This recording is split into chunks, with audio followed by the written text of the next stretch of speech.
एक पल के लिए किसी बेहद गंभीर और शोक वाली जगह की कल्पना कीजिए। एकदम सन्नाटा है और तभी अचानक से कोई बहुत जोर जोर से हंसने लगे। बाप रे, ये तो बहुत ही अजीब सिचुएशन होगी। अजीब ही नहीं, मतलब ये गहराई तक परेशान करने वाला है। और आज हम इसी बारे में बात करने वाले हैं। हम एक डीप डाइव करेंगे उस टाइम्स नाउ की रिपोर्ट पर जो कोयम्बटूर की एक चौंकाने वाली घटना के बारे में है। हाँ, वो नाबालिग के उत्पीड़न वाले मामले की प्रेस कॉन्फ्रेंस। बिल्कुल। इतनी संवेदनशील प्रेस कॉन्फ्रेंस में एक पुलिसकर्मी कैमरे पर हंसता हुआ नजर आया। हमारा मकसद यही समझना है कि कैसे महज चंद सेकंड का एक वीडियो मतलब जनता के भरोसे को पूरी तरह हिला सकता है। और इसके पीछे की असली कहानी क्या हो सकती है, ये भी। हाँ, तो सबसे पहले ये जो वीडियो वायरल हुआ, इसे देखकर लोगों का गुस्सा भड़कना तो लाजमी था। देखिए, मनोविज्ञान में इसे विजुअल डिसोनेंस या दृश्य असंगति कहते हैं। मतलब हमारा दिमाग किसी स्थिति के हिसाब से कुछ खास भावनाओं की उम्मीद करता है। जैसे अगर मामला नाबालिग के उत्पीड़न का हो तो हम रक्षकों से संवेदनशीलता की उम्मीद करते हैं। एकदम से।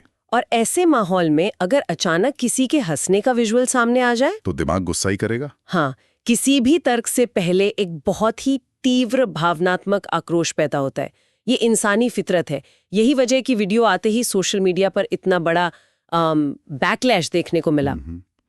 पुलिस प्रशासन की छवि पर वैसे ही सवाल उठते रहते हैं और ऐसा विजुअल तो आग में घी का काम करता है। लेकिन मैं ये सोच रही थी कि क्या हम यहाँ बहुत जल्दी किसी नतीजे पर नहीं पहुंच रहे हैं? किस बारे में कह रही हैं? मतलब वीडियो तो बस कुछ ही सेकंड का है ना, क्या ऐसा नहीं हो सकता कि फ्रेम के बाहर कुछ ऐसा हुआ हो जो हमें दिखाई ही नहीं दे रहा? ये एक बहुत ही वैलिड पॉइंट है। हाँ, कहीं ऐसा तो नहीं कि हम बिना पूरा सच जाने सीधे उस अधिकारी को कटघरे में खड़ा कर रहे हैं? और यही बात इस पूरे मामले को एक मिस्ट्री बना देती है।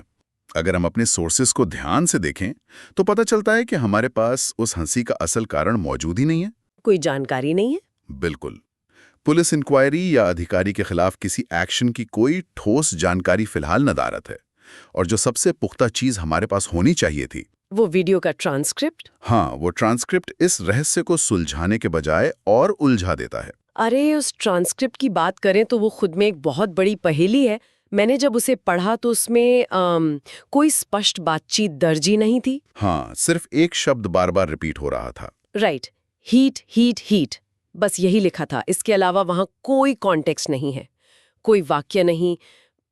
ऐसा लग रहा था जैसे कोई तकनीकी खराबी हो। देखिए, अब तकनीकी खराबी की संभावना बहुत ज्यादा है। आजकल के ऑटोमेटेड या AI जनरेटेड ट्रांसक्रिप्ट्स अक्सर बैकग्राउंड नॉइज को गलत पकड़ लेते हैं। जैसे पंखे की आवाज या कुछ और। हाँ, हो सकता है प्रेस कॉन्फ्रेंस वाले कमरे में AC खराब हो, बहुत ज्यादा गर्मी हो और कोई बार बार गर्मी या हीट की शिकायत कर रहा हो। ये हो सकता है। या फिर ये माइक का कोई ऐसा ग्लिच हो सकता है जिसने किसी आम शोर को हीट शब्द में बदल दिया। हम सिर्फ अनुमान ही लगा सकते हैं। सोचिए, शायद कमरे में वाकई गर्मी से जुड़ा कोई अजीब वाकया हुआ हो, या फ्रेम के बाहर कोई ऐसी घटना घटी हो जिस पर अधिकारी की अचानक हंसी छूट गई। हो सकता है किसी पत्रकार का पेन गिर गया हो या कोई और बेतुकी बात हुई हो। हाँ, लेकिन फिर मेरा सवाल ये है कि क्या इतने गंभीर मौके पर ये कोई बहाना हो सकता है?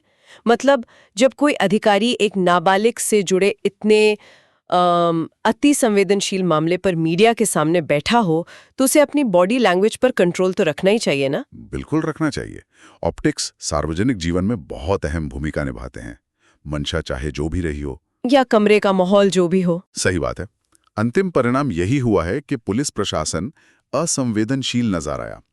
और जब एक बार ऐसा विजुअल इंटरनेट पर चला जाता है तो असल कारण पीछे छूट जाता है। एकदम। केवल वो हंसता हुआ चेहरा लोगों के दिमाग में छप जाता है। इससे उस पब्लिक ट्रस्ट को गहरा नुकसान पहुंचता है जो हमारी पूरी न्याय व्यवस्था की बुनियाद है।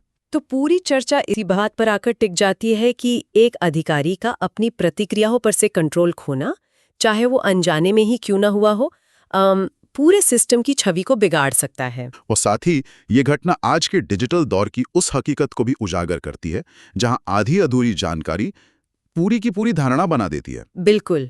तो आज की इस चर्चा को हम एक सवाल के साथ खत्म करते हैं। आज के इस दौर में जब हमारे सामने ऐसे वायरल क्लिप्स आते हैं जहां असल कॉन्टेक्स्ट गायब होता है, जैसे उस खराब ट्रांसक्रिप्ट में केवल हीट सुनाई देना, हाँ बिल्कुल वैसा है, तो क्या न्याय व्यवस्था या पुलिस पर हमारा भरोसा केवल चंद सेकंड के वीडियो से तय होना चाहिए, या फिर किसी भी नतीजे पर पहुंचने से पहले हमें पूरे संदर्भ और सच्चाई के सामने आने का इंतजार करना चाहिए? इस सवाल पर विचार करना आज के समय में बहुत जरूरी है।